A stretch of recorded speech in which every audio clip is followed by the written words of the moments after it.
Myself, Dr. Manisha Mathur, Botany Department, SPC Government College Ajmer. हमने पिछले lectures में पढ़ा था theories related to organisation of shoot apex.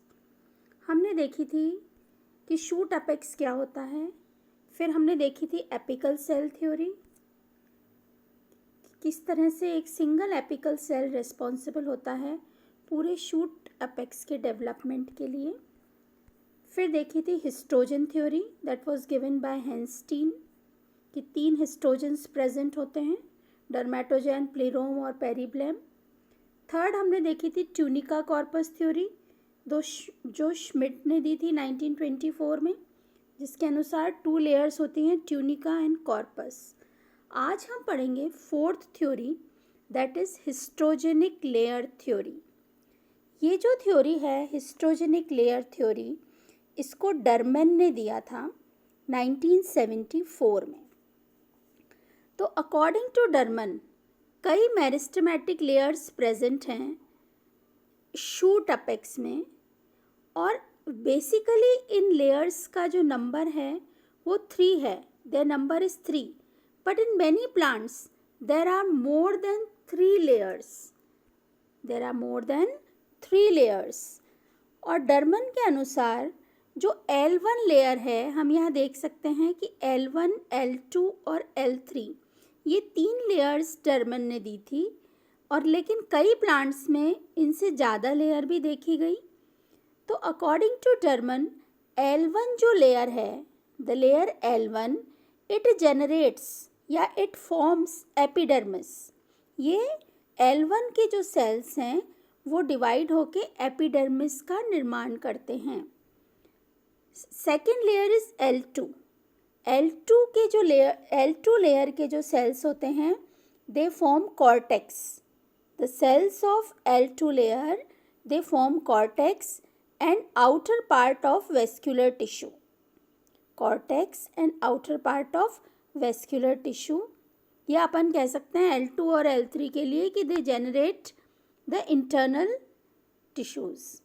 L2 forms cortex and outer part of vascular tissue, और L3 जो layer है, the layer L3, it forms the remaining part of the vascular tissue and pith. डरमन ने इन meristematic layers को हिस्टोजेनिक layers का नाम दिया। ये theory जो है हिस्टोजन थ्योरी की जैसी ही है, it is same as histogen theory of Hanstein. There is only difference in the names. L1 यहाँ पर हमने L1, L2, L3 कहा, और वहाँ पर हमने पेरिब्लैम, प्लीरोम कहा इनको। अब ये जो थ्योरी है, nowadays this theory is not applicable and not accepted. इसके बाद आती है जो नेक्स्ट थ्योरी है, वो है NU initial and meristem D attend theory.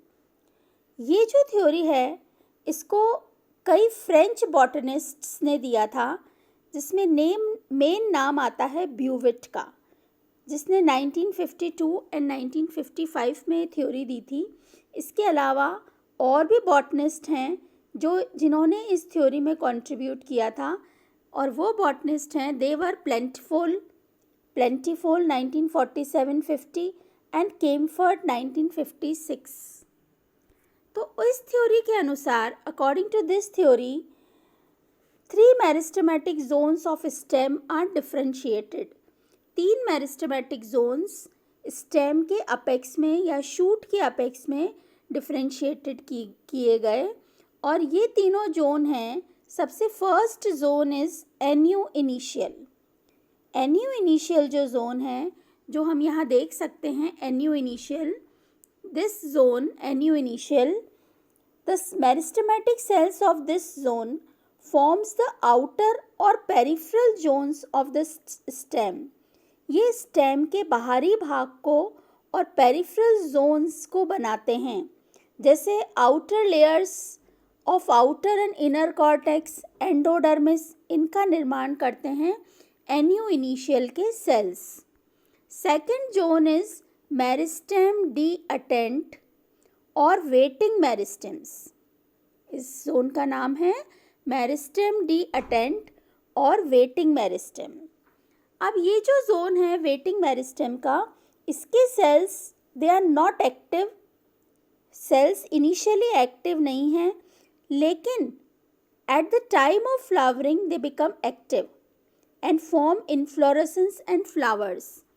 ये जो जोन है, जो सबसे ऊपर वाला जोन हम यहाँ डायग्राम में देख सकते हैं, इसको इन बॉटनिस्ट ने, फ्रेंच बॉटनिस्ट्स ने नाम दिया मेरिस्टेम डी अटेंट और वेटिंग मेरिस्टेम्स। और ये कहा गया कि ये जो वेटिंग मेरिस्टेम के जो सेल्स हैं दे आर नॉट एक्टिव, वैसे ये एक्टिव नहीं हैं वेजिटेटिव ग्रोथ में, but at the time of flowering they become active and form inflorescence and flowers.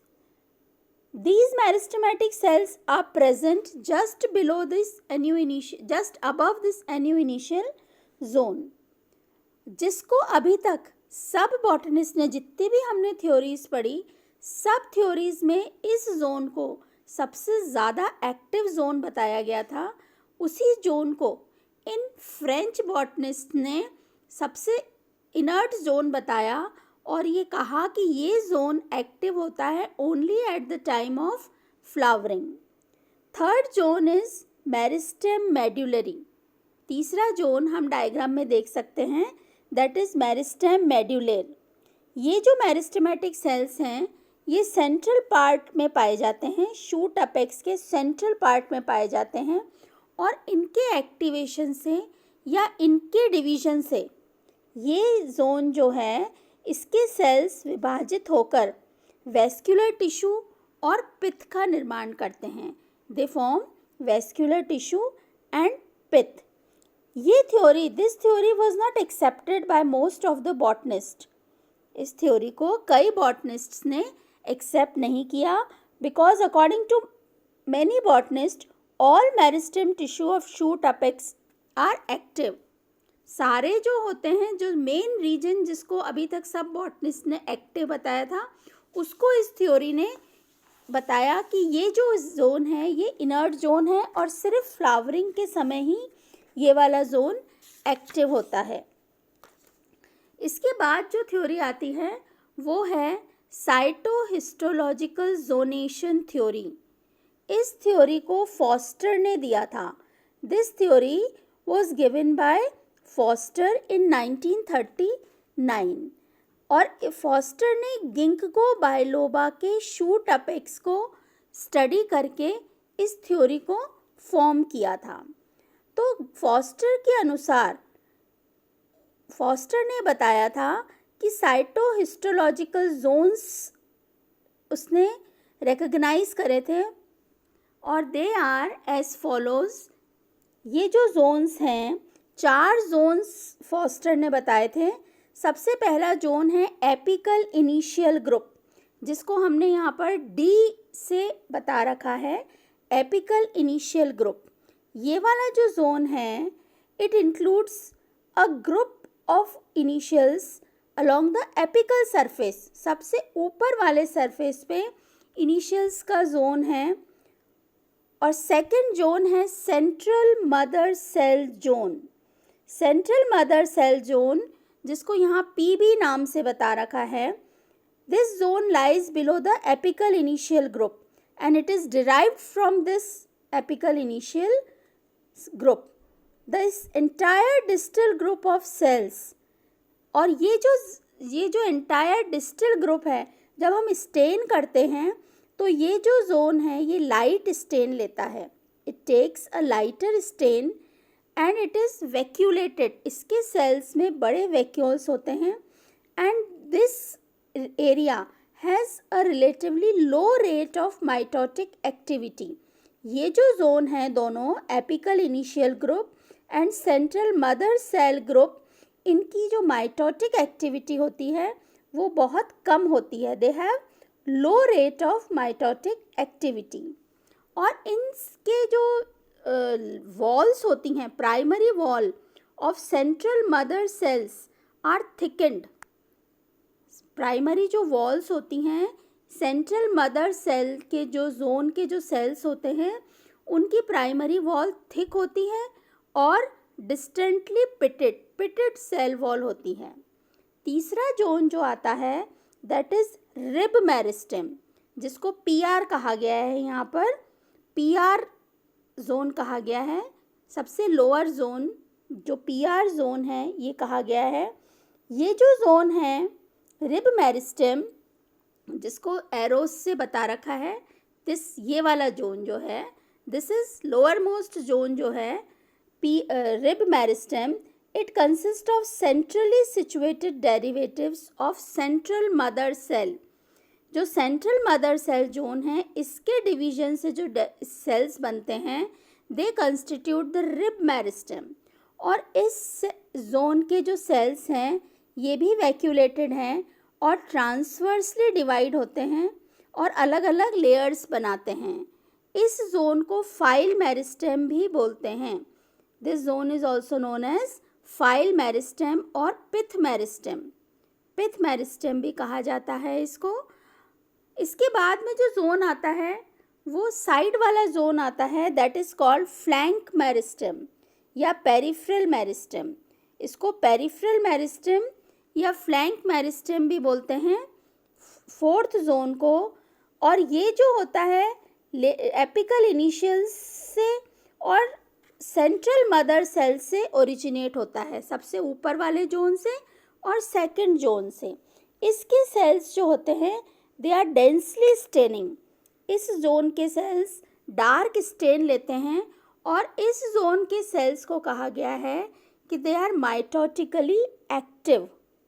ये जो जोन के सेल्स हैं ये माइटोटिकली एक्टिव हैं और इस जोन के सेल्स के डिवीजन से लीफ प्राइमोर्डिया का निर्माण होता है। Leaf primordia are formed. अब ये जो 4 साइटोहिस्टोलॉजिकल जोन्स थे they are not only morphological but also biochemically distinct as shown by other gymnosperm pinus। pinus में भी ये जोन्स देखे गए और उसमें ये कहा गया कि बायोकेमिकल स्टडीज़ करने पर भी इस जोन को डिस्टिंक्ट पाए गए। और ये zonation this has also been reported in a number of angiosperms. So आज हमने यहाँ तक करते हैं। अब 2 थ्योरीज और बची हैं जो हम अगले लेक्चर में करेंगे। This is the diagram, apical initial group, central mother cell zone, rib meristem and flank meristem which we discussed in this theory, cytohistological zonation theory. Okay.